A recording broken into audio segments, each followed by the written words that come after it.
Assalamualaikum warahmatullahi wabarakatuh.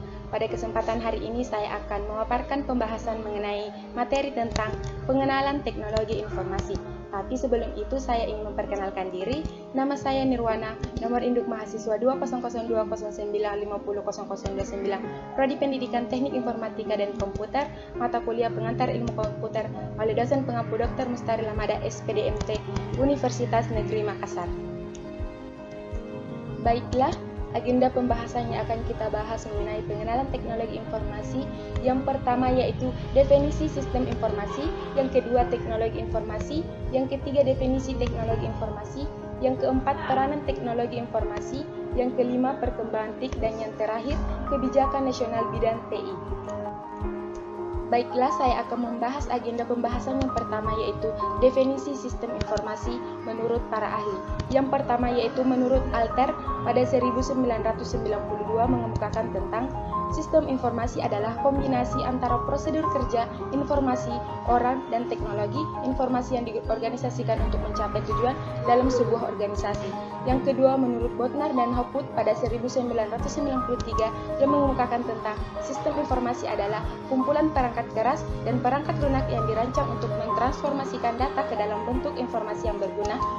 Yang ketiga menurut Celinas, Oran, dan Wiggins pada 1990 yang mengemukakan tentang sistem informasi adalah suatu sistem buatan manusia yang secara umum terdiri atas sekumpulan komponen berbasis komputer dan manual yang dibuat untuk menghimpun, menyimpan, dan mengolah data serta menyediakan informasi keluaran kepada pemakai. Nah, yang keempat, menurut Hall pada 2001 mengemukakan tentang sistem informasi adalah sebuah rangkaian prosedur formal di mana data dikelompokkan, diproses menjadi informasi dan didistribusikan kepada pemakai. Dan yang kelima yaitu Turban, Ensilin, dan Weatherby pada 1999. Dia mengemukakan tentang sebuah sistem informasi mengumpulkan, memproses, menyimpan, dan menganalisis, menyebarkan informasi untuk tujuan yang spesifik.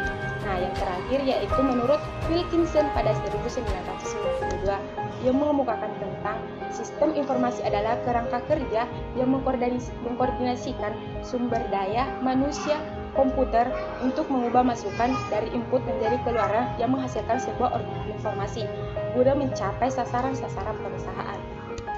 Selanjutnya kita akan masuk pada agenda pembahasan kita yang kedua yaitu teknologi informasi.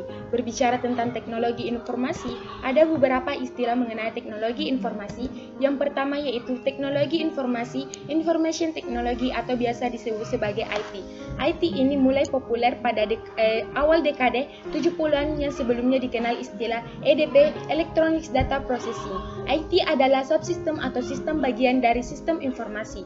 Nah, yang kedua yaitu teknologi sistem informasi, Information System Technology atau biasa disebut TSI. TSI juga menunjukkan ke teknologi yang digunakan oleh sistem informasi. Yang ketiga yaitu sistem komputer atau komputer sistem. Komputer sistem merupakan teknologi informasi yang digunakan di sistem informasi seperti teknologi komputer dan teknologi telekomunikasi.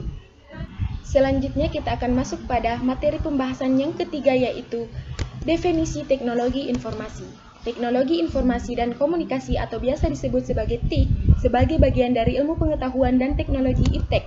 Istilah TIK atau ICT, Information and Communication Technology, atau yang di kalangan negara Asia berbahasa Inggris disebut sebagai Infocom, muncul setelah perpadunya teknologi komputer baik perangkat keras maupun perangkat lunaknya, dan teknologi komunikasi sebagai sarana penyebaran informasi pada paruh kedua abad ke-20. Perpaduan kedua teknologi ini sangat berkembang pesat jauh melampaui bidang-bidang teknologi lainnya. Istilah sistem informasi ini lebih sering dipakai tanpa embel-embel berbasis komputer, walaupun pada kenyataannya komputer merupakan bagian yang penting. Nah, yang dimaksud di sini dengan sistem informasi yaitu sistem informasi yang berbasis komputer. Sistem informasi SI atau Information System yang menunjukkan sistem yang dapat menghasilkan informasi yang berguna. Selanjutnya kita masuk pada materi yang kelima yaitu perkembangan teknologi informasi dan komunikasi. Perkembangan teknologi informasi dan komunikasi ini sudah tidak bisa diragukan lagi karena adanya beberapa penemuan. Yang pertama temuan telepon dari Alexander Graham Bell pada tahun 1875, kemudian disusul yang kedua oleh temuan Abad ke-20 pada tahun 1910 sampai dengan 1920 terrealisasi transmisi suara tanpa kabel melalui siaran radio AM, dan yang ketiga yaitu adanya penemuan komputer elektronik pada tahun 1943, kemudian diikuti oleh tahapan miniaturisasi komponen elektronik melalui penemuan transistor pada tahun 1947. Yang keempat yaitu sejalan dengan itu muncullah istilah dengan awalan E bermakna elektronik yang secara implisit dimaknai berdasar teknologi elektronika. Selanjutnya kita masuk pada agenda pembahasan kita yang terakhir yaitu kebijakan nasional di bidang teknologi informasi dan komunikasi. Berbicara tentang kebijakan nasional di bidang TIK, ini ada beberapa kebijakan yang harus kita ketahui. Yang pertama yaitu infrastruktur informasi. Di infrastruktur informasi ini terbagi menjadi beberapa aspek. Yang pertama yaitu aspek pertama adalah jaringan fisik yang berfungsi sebagai jalan raya informasi baik pada tingkat jaringan tulang punggung maupun tingkat akses pelanggan. Nah, aspek kedua yaitu menekankan pada kemanfaatan sebesar-besarnya pengelolaan sumber informasi bagi seluruh komponen kemasyarakatan. Nah, aspek terakhir adalah pengembangan perangkat keras baik di sisi jaringan maupun di sisi terminal. Selanjutnya ada yang namanya perangkat lunak. Pengembangan perangkat lunak diarahkan pada realisasi sistem aplikasi yang mampu menunjang proses transaksi ekonomi yang cepat dan aman, serta pengambilan keputusan yang benar dan cepat. Perangkat lunak sistem operasi dengan kehandalan tinggi dan kebutuhan sumber daya memori maupun prosesor yang minimal serta fleksibel terhadap perangkat kelas maupun program aplikasi yang baru merupakan prioritas yang harus dikembangkan. Dalam mempercepat pengembangan dan pendayagunaan perangkat lunak, perlu pula ditinjau implementasi konsep open source. Yang ketiga ada yang namanya kandungan informasi atau information content. Nah, di kandungan information content ini, kegiatan pengembangan kandungan informasi bertujuan melakukan penataan, penyimpanan, serta melakukan pengelolaan informasi. Nah, yang ketiga ini diperlukan untuk meningkatkan efisiensi proses pembangunan, pengorganisasian, pencarian, dan pendistribusian informasi. Nah, selanjutnya ada yang namanya pengembangan sumber daya manusia dan kelembagaan. Dalam pengembangan sumber daya manusia atau SDM, diperlukan upaya peningkatan kemandirian dan keunggulan.